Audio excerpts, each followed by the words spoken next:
तरह से जब सरकारें बदलती, हमने उत्तर प्रदेश को देखा, जिस जाति से जुड़े हुए लोग पॉलिटिक्स में नहीं होते थे उनके लोगों को पूछता नहीं था। और फिर मैंने ये भी देखा कि उनके अधिकारियों को क्या सहना पड़ता था। जब बीएसपी की सरकार गई तो समाजवादी सरकार में क्या हुआ, और समाजवादी सरकार गई तो यादव समाज के लोगों के साथ क्या हुआ, जाटव समाज के लोगों के साथ क्या हुआ, सब देखना पड़ेगा। ऐसा नहीं होता है। सर, सैद्धांतिक तौर पर आप क्या मानते हैं, दलित और आदिवासी समाज में जो लोग पीछे छूट गए, इस आरक्षण का लाभ नहीं मिला, उनके लिए अगर अलग से वर्गीकरण का प्रावधान किया जाता है तो सैद्धांतिक तौर पर आप इसमें है कहाँ आरक्षण? है आरक्षण कहीं? निजीकरण इतना कर दिया गया, सुप्रीम कोर्ट ने कभी स्टैंड लिया?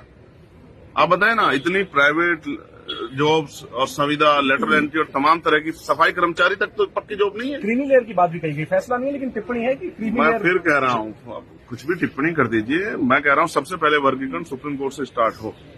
250-300 परिवार लोग मिलकर कब तक न्याय करते रहेंगे? क्या सामान्य, चलिए SC/ST OBC के लोग नहीं घुसने देते, क्या सामान्य जाति के लोगों में योग्यता नहीं है? आपने EWS में जो धोखा किया, क्या सबने नहीं देखा कि आपने कहा कि गरीबों को कहाँ मिला EWS का लाभ? आप कोटे 8 लाख की जब सीमा आप तय करते हैं तो जो 2-4 लाख रुपए कमाने वाला जो वो है जनरल कास्ट का व्यक्ति है, तो उसको तो कोई अवसर नहीं मिलेगा जब 8 लाख तक के लोग चल जाएंगे। कोटे के अंदर कोटा होना चाहिए, नहीं होना चाहिए SC/ST? मैं कह रहा हूँ संख्या तो गणना कर लो, 15% रहेगी क्या? तब से अब तक चली आ रही, 15 ही रहेगी क्या आप 20-25 पहुंच गई हो तो 15 में से देना चाहते हो? मैं कह रहा हूँ संख्या के आधार पर दे दो ना सभी लोगों को, जिसकी इतनी संख्या, किसी के साथ धोखा नहीं होना चाहिए। तो अभी इस फैसले को स्टडी करना पड़ेगा, जैसे जस्टिस बेला द्विवेदी ने उसको अपोज किया है।